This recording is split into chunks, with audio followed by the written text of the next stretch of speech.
Welcome back then. After yesterday's huge fine for UBS, the bad news continues for the bankers, doesn't it, Will? Yes, Swiss bankers in particular continue to be in the spotlight. Just in the last few hours, US regulators have said 3 Swiss bankers are accused of hiding over $420 million in offshore accounts, hiding them from the taxman. Details haven't been released about which banks they work for, but of course it comes just 24 hours after a massive fine for Swiss bank UBS. And the effects of that continuing to unfold, of course. That's right. It was around 1.2 billion euros, the fine. It's over the, of course, LIBOR rate-setting scandal, that rate which is so important for setting the costs of mortgages, personal loans, all sorts of things. The bank's accused of trying to rig it in their own favour. Britain's Financial Services Authority has released some of the details of its investigation. It says in 2,000 emails and other electronic communications, there has been evidence of traders talking to each other, just asking, saying, can you give a better rate today? Can you keep the rate flat? All this sort of thing. These communications showing, they say, that it was a pretty widespread practice. Meanwhile, at UBS, the man in charge, Sergio Ermotti, he has got a lot to handle. Let's take a look at some of the challenges facing him. It's a little over a year since Sergio Ermotti was officially appointed to what has been described as one of the least enviable jobs in banking. A €2.3 billion rogue trader scandal forced the previous CEO aside, and the company moved quickly to appoint him as replacement. A former head of investment banking at UniCredit, he only joined UBS 2 years ago, and many believe he's now facing some insurmountable challenges at the Swiss giant. UBS had already agreed to pay $1.5 billion to US, British and Swiss regulators following its role in manipulating the interbank lending rate, and it will now face additional fines for a fraudulent scheme run out of its Tokyo office. The bank's conduct was simply astonishing. Hundreds of trillions of dollars in mortgages, student loans, credit card debt, financial derivatives, and other financial products worldwide are tied to LIBOR. The US is also seeking the extradition of former UBS traders on criminal charges, with investigators uncovering emails offering bribes in return for the effective rigging of the price of money. It certainly teaches us that there's no more important factor than a bank's reputation in a situation like this. Every employee should feel responsible, not only for his actions, but also the actions of his or her colleagues, to make sure everything runs as it should. But a handful of individuals cannot be blamed for the grander woes of UBS, its financial losses in the downturn, redundancies and other misadventures. The markets are certain to monitor the actions of Sergio Ermotti closely as he tries to turn the bank's fortunes around. Latest on the markets now then, Will. Well, the European markets are opening down after a negative session in previous trading in the US, of course. Those worries about the fiscal cliff continuing. The Republicans calling the White House irrational on their stance. Greek lender Eurobank has reported €1 billion in losses in the last 9 months as well. It says it's going to need EU and IMF funds, which are already planned to be distributed. Meanwhile, let's take a look at how things have been going in Asia. And you can see generally, actually, there has been just about a positive end on most of the markets. The Nikkei has fallen back a bit from highs it's hit in the last few days, staying above that positive 10,000 mark there.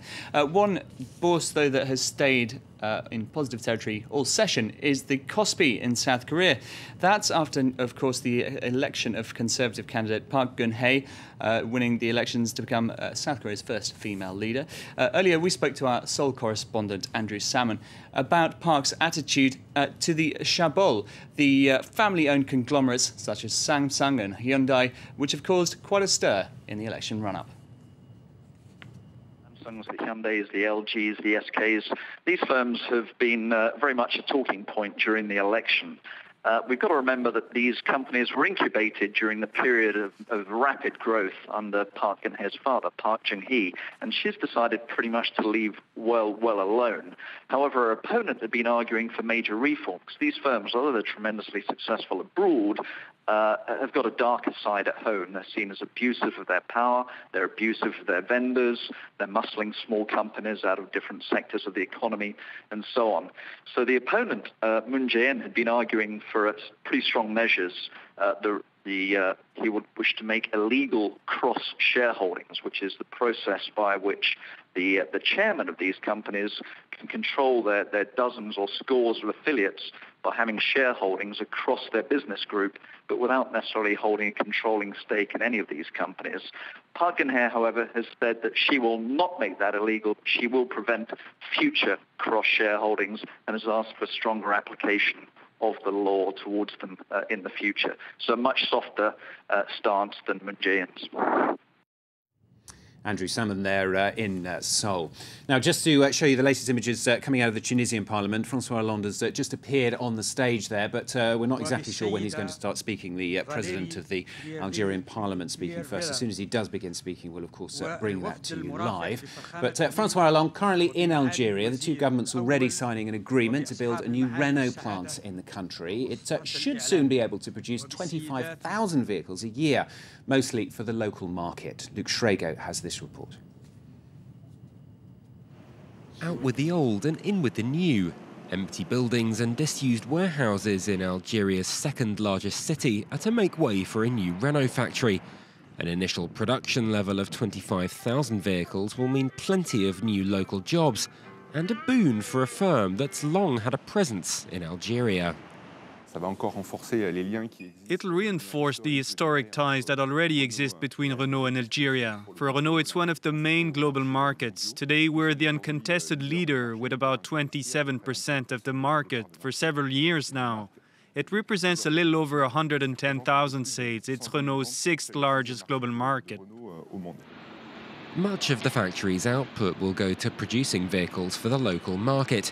Rebranded variants initially developed for Renault subsidiary Dacia in Eastern Europe. With the Algerian market expanding rapidly by 30% in just the last year, it's a tempting target for an automaker seeking to protect itself from a slump in European sales. And it may just be easier than some, given many Algerians' fond memories of the firm. Before, all my cars were Renaults. Firstly, because they were French cars, and then because they were Renault. Rival Peugeot's determined not to be left behind, though. Less globally diversified than Renault, it's still number 2 in the Algerian market. Now, they're the two titans of Parisian Christmas shopping, but now it seems that Galeries Lafayette and Printemps could be joining up, Will. Yeah, if you know Paris, you'll know they're right next to each other on the same street, and they've been competitors for over a century, and they're both, of course, known for their extravagant Christmas decorations, as you can see here, and their window displays. Very spectacular, aren't they? Absolutely, and now it's reported that Galeries Lafayette is interested in actually buying its older rival Printemps for around 1.6 billion euros. Now, Galeries Lafayette recently sold a 50% stake in the supermarket chain Monoprix, so it's got about 1.2 billion euros lying around in the bank, and reportedly it is looking for somewhere to put this cash. OK, and finally we're going to go next door from Algeria, where we've been talking about, to Tunisia. An auction with a little bit of a difference is taking place there. Yeah, this is rather good, I have to say. Of course, in the wake of the Arab Spring, dictatorships and presidents have been overthrown, and these are the pictures from President Ben Ali's former palace. You can see his possessions here piled up around the palace. Ordinary Tunisians can buy a €15 ticket to have a look around, and there's going to be an auction. Everything from jewellery to porcelain, electronics and kitchenware, even, in fact, Lamborghinis and Bentleys are going to be on the list. The Tunisian government, the funds are going to, they're hoping to make around, well, up to 10 million euros, they're saying, from this. OK, Will, thank you very much. That's Will Edwards with the business news here on France 24. Just to remind you then, we're still waiting Francois Hollande's speech. He's about to speak to the Algerian parliament on his visit to Algeria as he seeks to reassure those ties between the two countries. He's been there for around about 24 hours now, and he's due to make his speech before the Tunisian parliament. We'll bring you that very shortly here on France 24. Cyril Vanier will be here after the break. Stay with us if you can.